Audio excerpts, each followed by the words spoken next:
Representing data visually is an idea that might sound like just drawing a picture, but it's not that simple. When we represent data, we need to be very intentional about how we choose to represent it. Otherwise, we're falling into the trap of misleading anyone who comes along and sees how we've represented the data. So we need to know some things about the data in order to make the right choices on what to use to represent it. So data can be either discrete or continuous. Discrete data might look like, say, scores on a test, where you can only earn a whole number of points, or even half points or quarter points. In discrete data, you need to be able to say, here's the gap between these two values that I can possibly take in my data. If you can't find that gap, then you might be dealing with continuous data.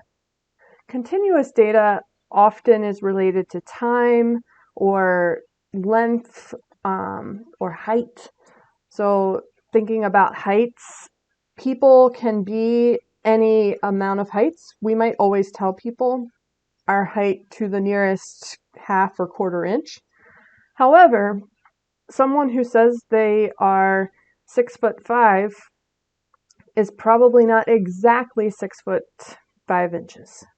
That person is probably 6'4.987" inches.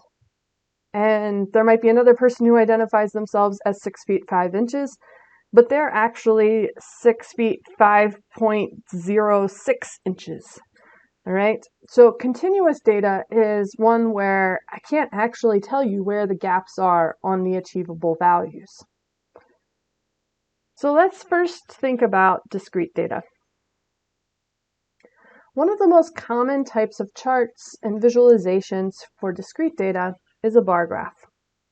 You've probably been doing bar graphs for over a decade now, and that's good, all right?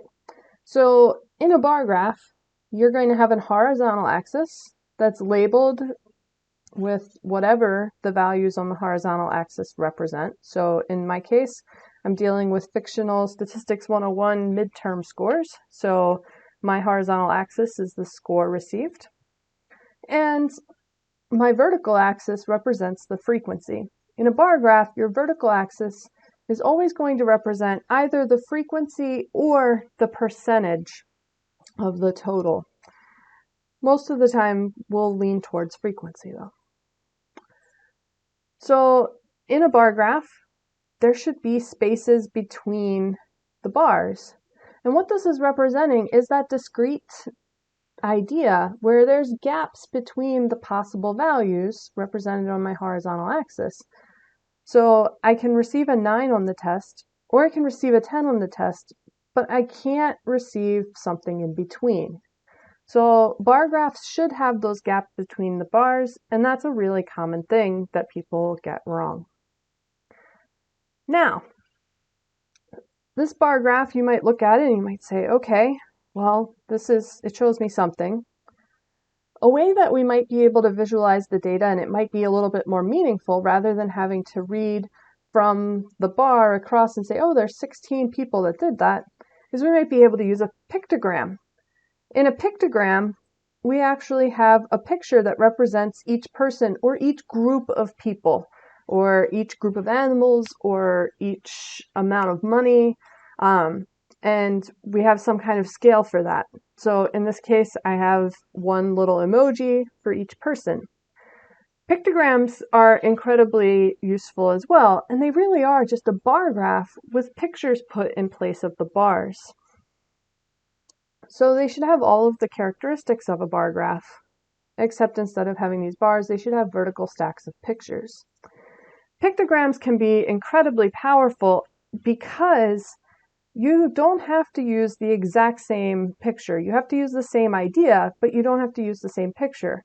So in this case, you can kind of see the people who scored a 14 and above on the test, they're pretty happy. The people who got between an 11 and 13, they're all right. And the people who got a 10 and below, they're very unhappy. And so my pictogram kind of shows you where the majority of the students in this class might be emotionally as a result of this midterm. Another type of graph that gets used is a line graph. Now, line graphs are not the most appropriate thing always for discrete data because they give the idea that things have gone in between data points. So line graphs are actually better used for continuous data. Now, continuous data, here's an example where I have personable favorable ratings of President Obama. And going from 2011 to 2012, we have some data points. So we have a 53, a 52 about March-ish, and then we have 50 like pretty much at 2012. So these points, these data points, then we connect them with a line because they continuous. There's time in between them that can be accounted for, and favorability ratings tend not to jump around. They tend to gradually happen. You might have 15 people all at once, but 15 people out of the entire country is not a big percentage loss. Also, something to note with this graph. Notice that 0% and 100% are missing. Sometimes on your vertical axis, it makes sense to omit 0 and even upper limits of what might be possible so that you can see more detail. If this graph included a 0 and 100%, then this line that we can kind of see a gradual decline in and we can see some real zigzaggy stuff happening would end up flattening out, and we wouldn't be able to see so much detail. So having a vertical axis that's labeled and has a range that we can see a little more detail is incredibly helpful for a line graph especially, and also for a bar graph, any graph that we talk about right now. That vertical axis labeling really matters. All right, so this was a Gallup poll from 2015 that they put together all of their stuff.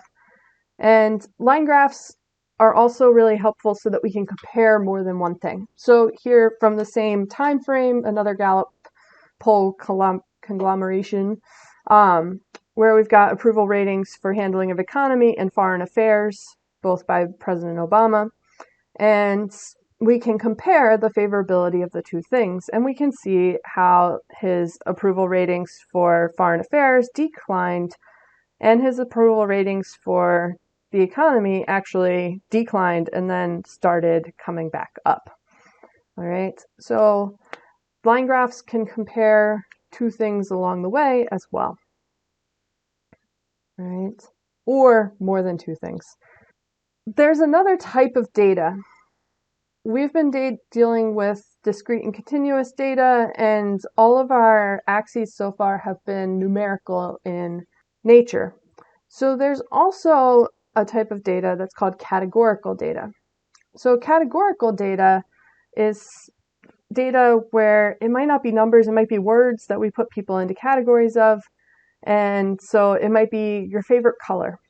So we would have a category of people whose green is their favorite color, a category of people whose purple is their favorite color, whose blue is their favorite color, whose red favorite color. We can break data down that way. And it turns out that bar graphs are also an okay way to show categorical data. So here I have a breakdown of survey data for how college students spend their day. So we can see that 8.7 hours of the day, college students are sleeping. 4.1% they're doing leisurely activities and sports. 3.3 hours of the day they're doing education. 2.4 they're working.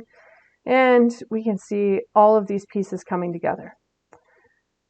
Now, I really hope that this is not accurate to how you're spending your day as a college student, but there's an example. So categorical data also can be shown in a pie chart. And what a pie chart does is it shows us like the proportion of the whole, where the whole circle represents 100% of the day, all 24 hours.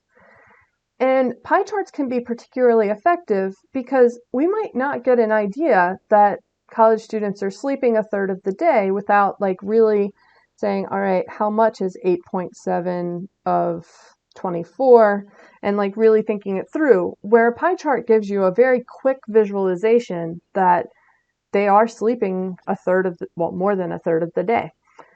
And then we can see, like, between sleep and leisure, that's over half of the day. And with our pie chart or bar graph option, we don't really get that same impression quite so dramatically as we do with a pie chart. So pie charts can be incredibly helpful when we're trying to visualize categorical data. Now, bar graphs had those gaps. Histograms do not. Histograms don't have gaps because histograms are continuous data's answer to the bar graph. So here I have, in 2014, the heights of the NBA players. So it all came from ballometrics.wordpress.com. And this person took and they got all of the heights of NBA players off of rosters in 2014, and they put them together into a histogram. Now, this is continuous data because players can be between 78 and 79 inches tall. And this bar of my histogram is going to account for everyone who's between 78 and 79 inches.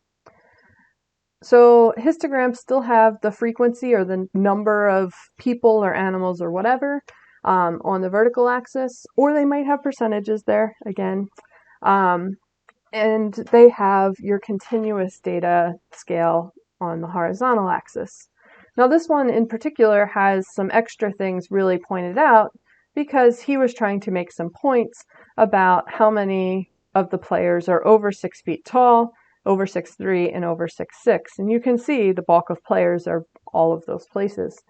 So that's an idea of a histogram.